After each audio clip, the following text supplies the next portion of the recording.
राधे राधे मेरे प्यारे भाइयों बहनों माताओं व बंधुओं, संस्कार की बातें चैनल में आपका स्वागत है। बंधुओं, आज सावन पूर्णिमा के अवसर पर मैं आपको सुना रही हूँ गर्भ गीता। बंधुओं, जो मनुष्य भी पूर्णिमा के दिन गर्भ गीता के इस पाठ को सुनते हैं उन पर भगवान श्री की विशेष कृपा बरसती है। बंधुओं, पूर्ण विश्वास के साथ ही आज गर्भ गीता के इस पाठ को सुने।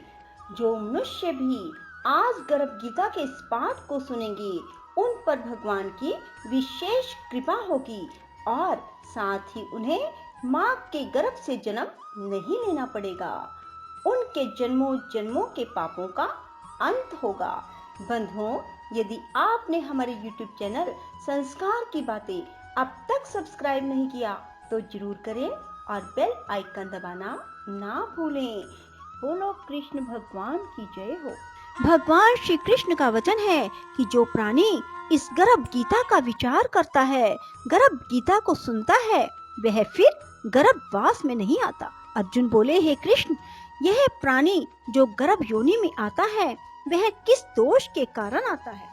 हे प्रभु, जब यह जन्मता है तब इसको जरा अधिक रोग लगते हैं, संसार में आकर दुख भोगता है, बुढ़ापे के कष्ट सहता है, फिर मृत्यु होती है। हे स्वामी, वह कौन से कर्म है जिनके करने से प्राणी जन्म मरण से छूट जाता है? श्री भगवान बोले, हे अर्जुन, यह जो मनुष्य है यह अंधा व मूर्ख है। जो संसार के साथ प्रीति करता है वह पदार्थ मैंने पाया है और पाऊंगा, ऐसी चिंता इस प्राणी के मन से उतरती नहीं। आठों पहर माया के जाल में फंसा रहता है, इसीलिए बारंबार जन्मता व मरता है, गर्भवास के दुख पाता है। अर्जुन बोले, हे श्री कृष्ण भगवान, मन मदमस्त हाथी की भांति है और तृष्णा इसकी शक्ति है। यह मन 5 के वश में है, काम, क्रोध, लोभ, मोह, अहंकार, और इन 5 में भी अहंकार सबसे बली है। अतः प्राणी को कौन से यत्न करने चाहिए जिनसे मन वश में ही रहे? श्री भगवान बोले, हे अर्जुन, यह मन निश्चय हाथी की भांति है, तृष्णा इसकी शक्ति है, मन 5 के वश में है, अहंकार इनमें श्रेष्ठ है। हे अर्जुन, जैसे हाथी अंकुश से वश में होता है वैसे ही मन रूपी हाथी को वश में करने को ज्ञान रूपी अंकुश कहते हैं। अहंकार करने से जीवन नरक में पड़ता है। अर्जुन बोले, हे श्री कृष्ण भगवान, कुछ तुम्हारे नाम के लिए वन खंडों में फिरते हैं, कुछ वैरागी हुए डोलते हैं, कुछ धर्म करते हैं। अतः इस विषय में कैसे पता चले कि जो वैष्णव हैं वे कौन हैं? श्री भगवान बोले, हे अर्जुन, जो मेरे नाम के लिए वनों में फिरते हैं वे सन्यासी कहलाते हैं। वे सिर पर जटा बांधते हैं, भस्म लगाते हैं, इनमें भक्ति व प्रेम नहीं है, वे अहंकार से ग्रस्त हैं, उनके लिए मेरा दर्शन दुर्लभ है। अर्जुन बोले, हे श्री कृष्ण भगवान, वह कौन सा पाप है जिसके कारण किसी की स्त्री असमय मर जाती है, पुत्र मर जाते हैं, और किस पाप के कारण व्यक्ति नपुंसक हो जाता है? श्री भगवान बोले, हे अर्जुन, जो किसी से कर्ज लेता है मगर देता नहीं, इस पाप से उसकी स्त्री मरती है। जो किसी की धरोहर को नहीं लौटाते उसके पुत्र मरते हैं। जो किसी की सहायता करने का वचन देकर भी समय पर सहायता ना करें वह नपुंसक होता है।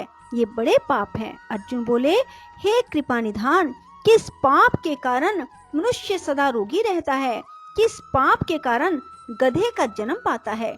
स्त्री तथा टट्टू का जन्म प्राणी को किस पाप से प्राप्त होता है? श्री भगवान बोले, हे अर्जुन, जो मनुष्य कन्या दान का मूल्य लेते हैं, पुत्री को बेच देते हैं, वे सदा रोगी रहते हैं। जो विषय विकार के लिए मदिरा पान करते हैं वे टट्टू का जन्म पाते हैं। जो झूठी गवाही देते हैं वे स्त्री का जन्म पाते हैं। जो रसोई बनाकर पहले स्वयं खा लेते हैं, बाद में परमेश्वर अर्थ दान करते हैं, वे बिल्ली और स्त्री का जन्म पाते हैं। जो मनुष्य झूठी वस्तु दान करते हैं वे भी स्त्री का जन्म पाते हैं। अर्जुन बोले, हे श्री कृष्ण भगवान, इस संसार में जिन मनुष्यों को आपने धन धान्य दिया है उन्होंने कौन सा पुण्य किया है? और जिन मनुष्यों को आपने उत्तम वाहन दिए, उन्होंने कौन से पुण्य किए? श्री भगवान बोले, हे अर्जुन, जिन्होंने स्वर्ण दान किया है उनको उत्तम वाहन मिलते हैं। जो परमेश्वर निमित्त कन्या दान करते हैं वे उत्तम पुरुष का जन्म पाते हैं। अर्जुन बोले, हे भगवान, जिन पुरुषों को आपने सर्वांग सुंदर देह दी है उन्होंने कौन कौन सा पुण्य किया है? किसी के घर संपत्ति है, कोई विद्वान है, उन्होंने कौन सा पुण्य किया है? कोई कुरूप, संपत्तिहीन और अज्ञानी क्यों है? श्री भगवान बोले, हे अर्जुन, जिन्होंने अन्न दान किया है उनका स्वरूप सुंदर है। जिन्होंने विद्या दान किया वे विद्वान हैं। जिन्होंने संतों की सेवा की वे धनवान और पुत्रवान हैं। अर्जुन बोले, हे भगवान, प्राणी धन और सांसारिक स्त्री सुख आदि सुखों के प्रति मोह क्यों रखता है? श्री भगवान बोले, हे अर्जुन, यह अज्ञान है, क्योंकि धन, स्त्री आदि सुख नाशवान है, केवल मेरी भक्ति का नाश नहीं होता। अर्जुन बोले, हे भगवान, राजपाट किस धर्म से मिलते हैं? विद्या कौन से धर्म से मिलती है? श्री भगवान बोले, हे अर्जुन, जो प्राणी श्री काशी जी में निष्काम भक्ति से तप करते हैं, देह त्यागते हैं, वे राजा होते हैं। जो गुरु की सेवा करता है वही विद्वान होता है। अर्जुन बोले, हे भगवान, किसी व्यक्ति को धन अचानक बिना परिश्रम से मिलता है तो कोई उसे सारी उम्र एकत्र नहीं कर पाता। कुछ लोग रोग रहित होते हैं, उन्होंने कौन से पुण्य किए हैं? श्री भगवान बोले, हे अर्जुन, जिन्होंने गुप्त दान किया है उनको धन अनायास ही मिलता है। जिन्होंने परमेश्वर का कार्य और पराया कार्य संवारा है वो रोग से रहित होते हैं। अर्जुन बोले, भगवान, किस पाप के कारण प्राणी अम्ली होते हैं और किस पाप से कुष्ठी होते हैं? श्री भगवान बोले, हे अर्जुन, जो अपने गुरु की स्त्री से गमन करते हैं वे अम्ली होते हैं, और गुरु से विद्या दान पाकर जो कृतघ्न हो जाते हैं वे गूंगे होते हैं। जिन्होंने कुकर्म किए हैं वे कुष्ठी होते हैं। अर्जुन बोले, हे श्री भगवान, किसी की देह में रक्त विकार होता है, यह किस पाप के कारण होता है? कोई दरिद्री होते हैं, किसी को खंड वायु होती है, कोई अंधे होते हैं, पंगु होते हैं, यह किन पापों के परिणाम है? कुछ स्त्रियां बाल विधवा होती हैं तो किस पाप से होती हैं? श्री भगवान बोले, हे अर्जुन, जो सदा क्रोधवान रहते हैं उनको रक्त विकार होता है। जो आलस्य में डूबे रहते हैं वे दरिद्री होते हैं। जो कुकर्मी ब्राह्मण को दान देते हैं उनको खंड वायु होती है। जो प्राणी स्त्री को नंगी देखता है, गुरु की स्त्री पर कुदृष्टि डालता है, जिसने गो ब्राह्मण को लात मारी है सो अंधा व पंगु होता है। जो स्त्री अपने पति को छोड़कर प्राय पुरुषों से संग करती है वह बाल विधवा होती है। अर्जुन बोले, भगवान, हे श्री कृष्ण, तुम पार ब्रह्म हो, तुमको मेरा नमस्कार है। पहले मैं आपको संबंधी जानता था पर अब परमेश्वर रूप जानता हूँ। हे पार ब्रह्म, गुरु दीक्षा कैसी होती है? कृपा करके मुझे बताएं। श्री भगवान बोले, हे अर्जुन, तुम धन्य हो, तुम्हारी माता भी धन्य है जिनके तुम ऐसे पुत्र हुए जिसने गुरु दीक्षा पूछी। हे अर्जुन, सारे संसार के गुरु जगन्नाथ हैं। विद्या का गुरु काशी, चारों वर्णों का गुरु ब्राह्मण, ब्राह्मण का गुरु सन्यासी, और सन्यासी उसको कहते हैं जो सबको त्याग कर मुझ में रम गया हो। वह ब्राह्मण जगत गुरु है। हे अर्जुन, यह बात ध्यान देकर सुनने की है। गुरु कैसा हो? जिसने सब इंद्रियां जीती हो, जिसको सब संसार ईश्वर का ही रूप नजर आता हो, जिसे कोई मोह ना हो। ऐसा गुरु जो परमेश्वर को जानने वाला हो। प्राणी गुरु रूप में उसे ग्रहण करे जिसकी पूजा सब तरह से करे। हे अर्जुन, जो गुरु का भगत है सो मेरा भगत है। जो प्राणी गुरु सम्मुख होकर मेरा भजन करते हैं उनका भजन करना सुफल है। जो प्राणी गुरु से विमुख हैं उनको शपथ ग्राम मारे का पाप है। गुरु से विमुख प्राणी का दर्शन नहीं करना चाहिए। जो गृहस्थ गुरु से विमुख हो वह चंडाल के समान है।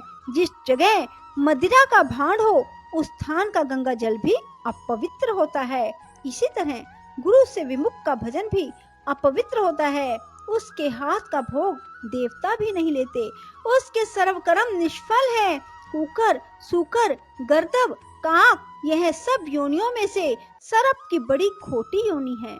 इन सब से भी वह मनुष्य खोटा है जो गुरु नहीं बनाता। गुरु के बिना गति नहीं होती। गुरुहीन प्राणी अवश्य ही नरक को जाएगा। हे अर्जुन, जैसे चारों वर्णों को मेरी भक्ति करना अनिवार्य है, वैसे ही गुरु बनाकर उसकी भक्ति करनी, सेवा करनी योग्य है। जैसे सब नदियों में गंगा श्रेष्ठ है, सब व्रतों में एकादशी का व्रत श्रेष्ठ है, वैसे ही हे अर्जुन, सब सेवाओं से गुरु सेवा उत्तम है। गुरु दीक्षा के बिना प्राणी पशु योनि पाता है। गुरु सेवा अश्वमेध यज्ञ से भी अधिक फलदायी है। अर्जुन बोले, हे श्री कृष्ण जी, गुरु दीक्षा क्या है? श्री भगवान बोले, हे अर्जुन, तुम्हारा जन्म धन्य है जो तुमने ये प्रश्न किया। गुरु दीक्षा 2 अक्षर है, हरि नाम। इन अक्षरों को गुरु कहता है। यह चारों वर्णों को जपना श्रेष्ठ है। हे अर्जुन, जो गुरु की सेवा करता है वह मेरी सेवा करता है, मैं उससे प्रसन्न रहता हूँ।